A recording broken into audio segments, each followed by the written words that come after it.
नमस्कार विद्यार्थी मैत्रिणींनो, सर्वात आधी तुम्हा सर्वांना नवीन वर्षाच्या हार्दिक शुभेच्छा.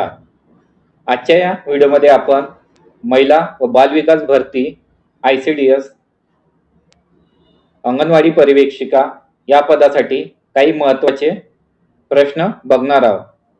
महिला व बाल संरक्षण कायद्यावरती महत्त्वाचे प्रश्न बघणार आहोत. तर बघा, पहिला प्रश्न आहे, समाजातील महिलांची कमजोर स्थिती कोणत्या कारणामुळे आहे? तर समाजातील महिलांची कमजोर स्थिती ही हुंडा प्रथामुळे आहे, स्पर्धा प्रथामुळे आहे आणि निरक्षरतामुळे सुद्धा आहे. म्हणजे काय आहे याचा आन्सर? वरीलपैकी सर्व. क्वेश्चन नंबर 2 आहे, बालश्रमाचे प्रमुख कारण कोणते आहे? तर बघा, बालश्रमाचे प्रमुख कारण हे गरिबी आहे.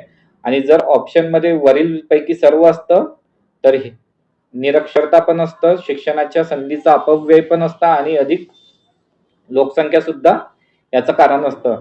जर वरीलपैकी सर्व ऑप्शन हा पर्याय असतात. पण इथे काय विचारलंय, प्रमुख कारण कोणते? याच्यापैकी प्रमुख कारण गरिबीच आहे.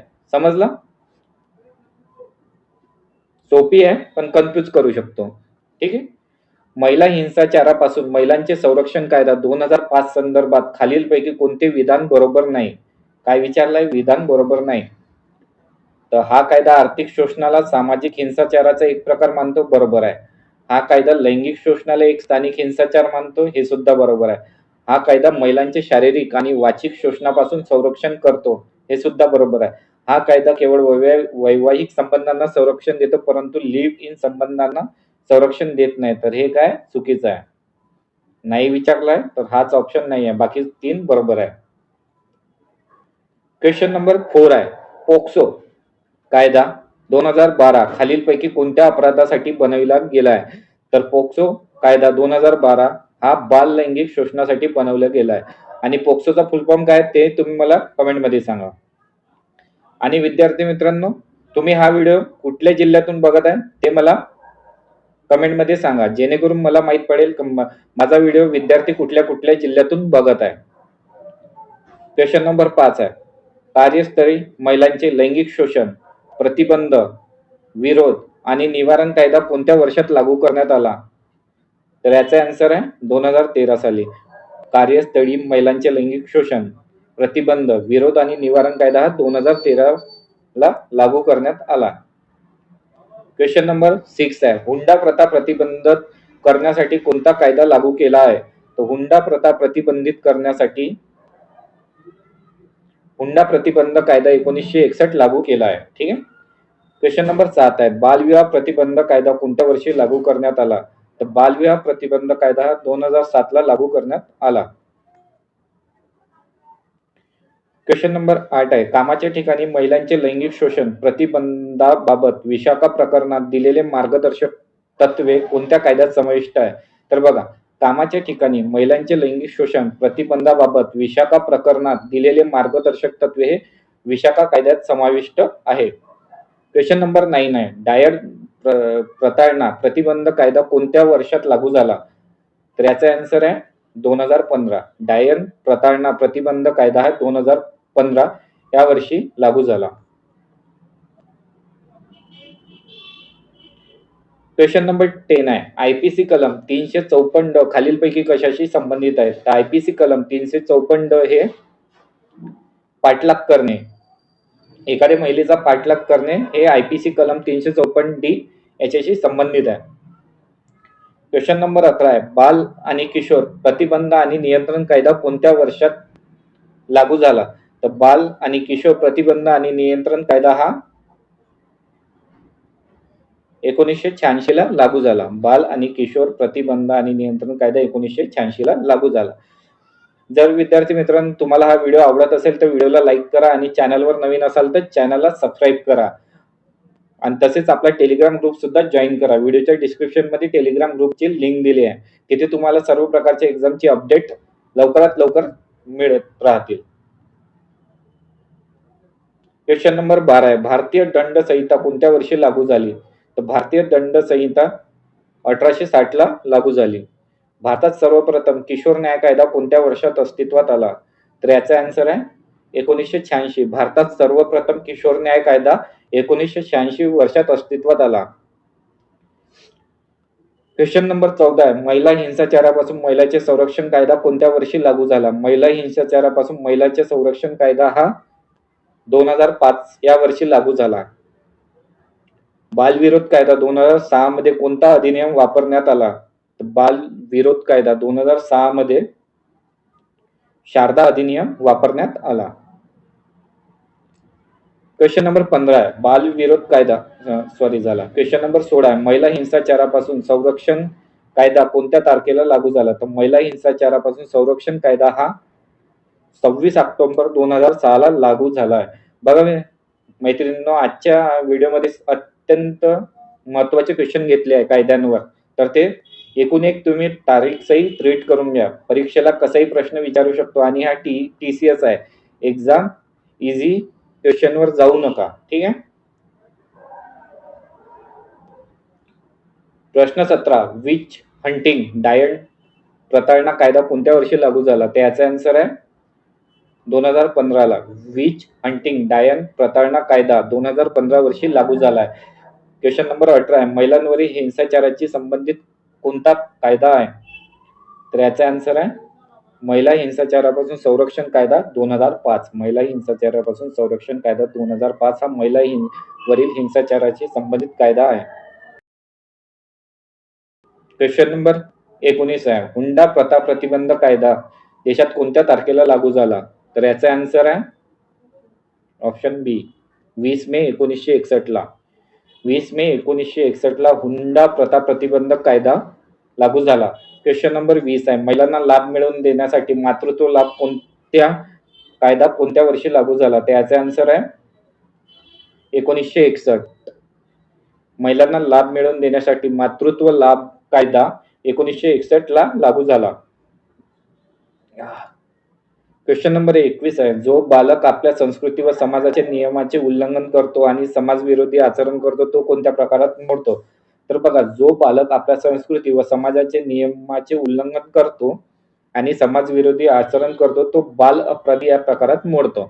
क्वेश्चन नंबर 22 आहे, बाल सुरक्षा संरक्षणासाठी राष्ट्रीय परिषदेची स्थापना भारतात कोणत्या वर्षी करण्यात आली? तर बघा, बाल सुरक्षा संरक्षणासाठी राष्ट्रीय परिषदेची स्थापना कशासाठी? बाल सुरक्षा संरक्षणासाठी. तर कोणत्या वर्षी करण्यात आली? याचा आन्सर आहे 2007 ला. ठीक आहे. जर तुम्हाला एखादी क्वेश्चन चुकीचा वाटला, म्हणजे ज्याचा आन्सर मी चुकीचं दिलंय, ते मला कमेंटमध्ये सांगत जा, जेणेकरून त्या प्रश्नाचं उत्तर मी नेक्स्ट व्हिडिओमध्ये किंवा कमेंटमध्ये पिन करत जाईल. क्वेश्चन नंबर 23 आहे, भारतात महिलेच्या कायदेशीर अधिकारासाठी स्थापन करण्यात आलेली पहिली संस्था कोणती आहे? त्याचा आन्सर आहे राष्ट्रीय महिला आयोग. भारताच्या महिलाच्या कायदेशीर अधिकारांसाठी स्थापन करण्यात आलेली पहिली संस्था आहे राष्ट्रीय महिला आयोग. क्वेश्चन नंबर 24 आहे, राष्ट्रीय बाल हक्क संरक्षण आयोगाची स्थापना कोणत्या वर्षी झाली? तर याचा आन्सर आहे सी, 2007. राष्ट्रीय बाल हक्क संरक्षण आयोगाची स्थापना 2007 या वर्षी झाली. क्वेश्चन नंबर 25 आहे, भारतीय संविधानानुसार महिलांना समान हक्क मिळवण्याचा उल्लेख कोणत्या अनुच्छेदात आहे? भारतीय संविधानानुसार महिलांना समान हक्क मिळण्याचा उल्लेख हा अनुच्छेद 14 मध्ये आहे. जर विद्यार्थी मैत्रिणींनो तुम्हाला हा व्हिडिओ आवडला असेल तर व्हिडिओला लाईक करा आणि चॅनलवर नवीन असाल तर चॅनलला सबस्क्राईब करा. बघा, आता आपण ICDS योजना व कायदे यावर काही प्रश्न बघणार आहोत. तर त्यातील पहिला प्रश्न आहे, ICDS चा फुल फॉर्म काय आहे? तर ICDS चा फुल फॉर्म आहे integrated child development services. Integrated child development services हा ICDS चा फुल फॉर्म आहे. सेकंड क्वेश्चन आहे, एकात्मिक बाल विकास सेवा या योजनेची सुरुवात कधी झाली? ते एकात्मिक बाल विकास सेवा या योजनेची सुरुवात 2 ऑक्टोबर 1975 ला झाली. डेट एकदम तोंडपाठ ठेवा, खूप इम्पॉर्टंट आहे. क्वेश्चन नंबर 13, एकात्मिक बाल विकास सेवा योजना पुरस्कृत आहे, म्हणजे ही जी योजना आहे ही राज्य शासनाअंतर्गत येते की केंद्र शासनाअंतर्गत येते का दोन्ही मिळून येते? तर एकात्मिक बाल विकास सेवा ही योजना आहे ना पूर्णपैकी केंद्र शासनाची आहे. ठीक आहे. क्वेश्चन नंबर 4 आहे, भारतात सर्वात जास्त अंगणवाड्या कोणत्या राज्यात आहेत? तर भारतात सर्वात जास्त अंगणवाड्या उत्तर प्रदेश राज्यात आहे. उत्तर प्रदेश राज्यात जास्त अंगणवाड्या का आहेत? कारण की उत्तर प्रदेश राज्याची लोकसंख्या खूप जास्त आहे, म्हणून तिथे सर्वात जास्त अंगणवाड्या आहेत. Question number 5. अंगणवाड्यांच्या संख्येच्या बाबतीत महाराष्ट्राचा भारतामध्ये कितवा क्रमांक लागतो? तर अंगणवाडीच्या संख्येच्या बाबतीत महाराष्ट्राचा भारतामध्ये 3रा क्रमांक लागतो.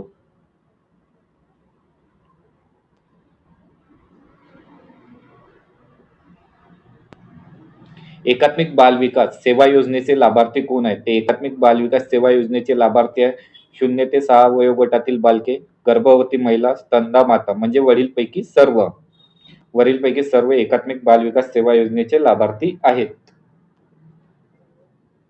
क्वेश्चन नंबर 7 आहे. एकात्मिक बाल विकास सेवा योजनेच्या प्रशासकीय संरचनेत बीट स्तरावर कोण कार्यरत असते? तर याचा आन्सर आहे पर्यवेक्षिका. एकात्मिक बाल विकास सेवा योजनेच्या प्रशासकीय संरचनेत बीट स्तरावर पर्यवेक्षिका कार्यरत असते.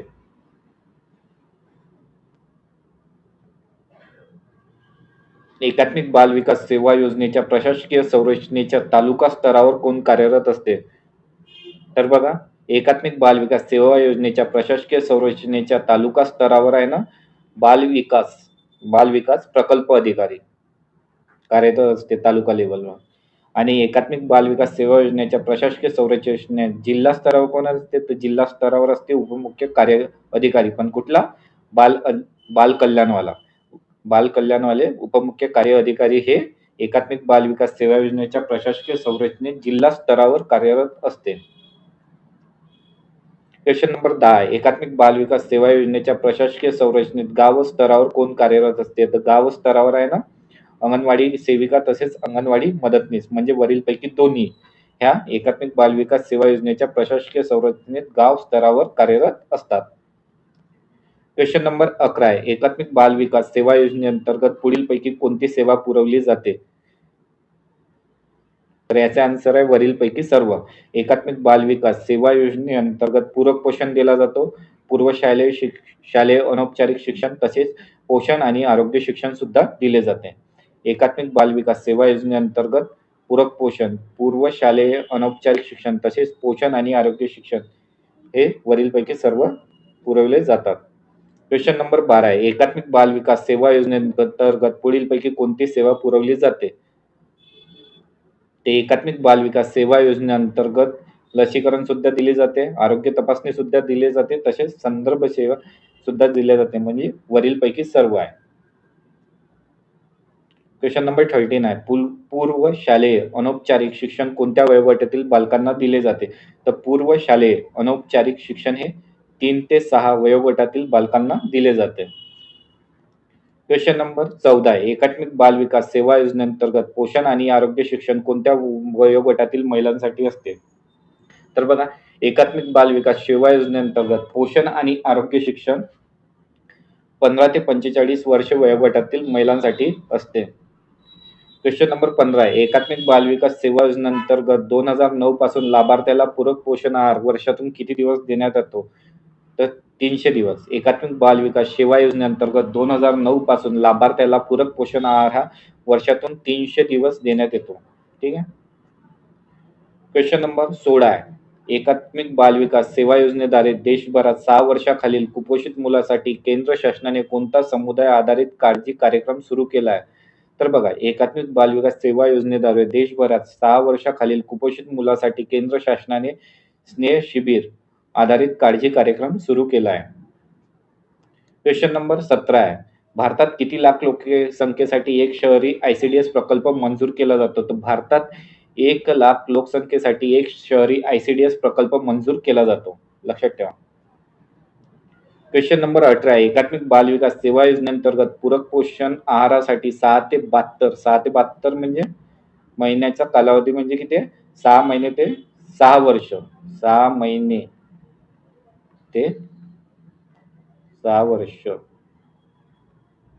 12 6 महिने ते 6 वर्ष. बालकासाठी प्रतिदिन किती रुपये खर्च केला जातो? तर याचा आन्सर आहे 6 रुपये. एकात्मिक बाल विकास सेवा योजनेअंतर्गत पूरक पोषण आहारासाठी 6 ते 72 महिन्याच्या बालकांसाठी म्हणजे 6 महिने ते 6 वर्षाच्या बालकांसाठी प्रतिदिन 6 रुपये खर्च केला जातो. क्वेश्चन नंबर 19 आहे. एकात्मिक बाल विकास सेवा योजनेअंतर्गत पूरक पोषण आहारासाठी 6 ते 72 महिन्याच्या अतिकुपोषित बालकासाठी प्रतिदिन किती रुपये खर्च केला जातो? तर तो केला जातो 9 रुपये. अतिकुपोषित बालकासाठी ₹9 आणि साधारण बालकासाठी ₹6. क्वेश्चन नंबर 20 आहे. एकात्मिक बाल विकास सेवा योजनेअंतर्गत पूरक पोषण आहारासाठी गरोदर व स्तनदा मातासाठी प्रतिदिन किती रुपये खर्च केला जातो? तर बघा, स्तनदा मातासाठी आहे ना प्रतिदिन ₹7 खर्च केला जातो. एकात्मिक बाल विकास सेवा योजनेअंतर्गत पूरक पोषण आहारासाठी गरोदर व स्तनदा मातासाठी प्रतिदिन ₹7 खर्च केला जातो. तर आजचे क्वेश्चन झाले आहेत. तर बघा विद्यार्थी मैत्रिणींनो, तुम्हाला हा व्हिडिओ आवडला असेल तर व्हिडिओला लाईक करा. चॅनलवर नवीन असाल तर चॅनलला सबस्क्राईब करा. तसेच आपला टेलिग्राम ग्रुप सुद्धा जॉईन करा. व्हिडिओ बघितल्याबद्दल तुम्हा सर्वांचे मनापासून धन्यवाद.